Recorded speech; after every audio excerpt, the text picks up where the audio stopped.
oore ọ̀fẹ́ ti Jésù Kristi Olúwa wa, ìfẹ́ mímọ́ àti Baba ti dàpọ̀ ẹ̀mí mímọ́ kó bà lé yín, kó bà lé wa. Bí a ti rọ́pẹ́ ọjọ́ òní dá níwájú rẹ̀ ìwọ Ọlọ́run alààyè, Ọlọ́run tí kì í dálẹ̀ májẹ̀mú rẹ̀. Gbogbo ogun tẹ́ ti fi ọpẹ́ àti ayọ̀ wa ò ní ṣẹ́ fún wa, má jù gbérí mọ́. Adé la fi ń mọba, ìlẹ̀kẹ̀ ni wọ́n fi ń mọ ìjòyè, ògo ẹwà ni wọ́n fi ń mọ ọmọ Ọlọ́run. Nínú ògo rẹ yìí, nínú ayé orí kọ̀ọ̀kan, ṣíra rẹ lógo.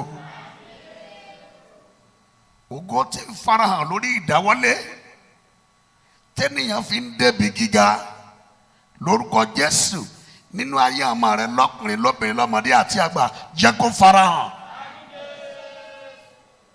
Gbogbo ọ̀tá tó ń lé wa kiri nítorí ògo, ọba tí kì í dalẹ̀ májẹ̀mú rẹ̀, irú ọ̀tá bẹ́ẹ̀ nínú ọ̀sẹ̀ yìí, nínú oṣù yìí, jẹ́ kó fọwọ́ ara wọn ṣera wọn.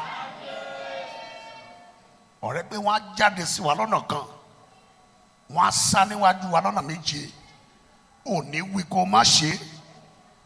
Gẹ́gẹ́ bí ọmọ ológo lórúkọ Jésù, jẹ́ ká ju aṣẹ́gun lọ.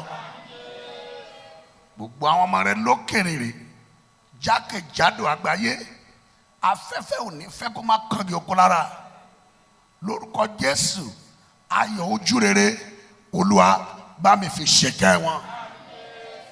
Lẹ́ẹ̀kan sí Olúwa mo bẹ̀ ọ́, àwọn yàrá nípa tara má jẹ́ ayára nípa tẹ̀mí, máa sì wá níṣù, fàánú rẹ gbà wá, ká má ṣẹrú ẹgbẹ́ wa. Ọwọ́ tó bá fẹ́ kà wá mẹ́rú ẹ̀yìn, ọwọ́ náà kó gbẹ dànù. Ojú tó bá fẹ́ kà wá mẹ́rú ẹ̀yìn, ojú náà kó fọ́ dànù. Ayọ̀ ìgbàlà kó jẹ́ ìpín wa. Ògo dé ẹ̀mí pé kò ní jẹ́ pé ẹ ò ní jáde lékú lọ́wọ́, ẹ ò ní jáde lẹ́rùn lọ́wọ́.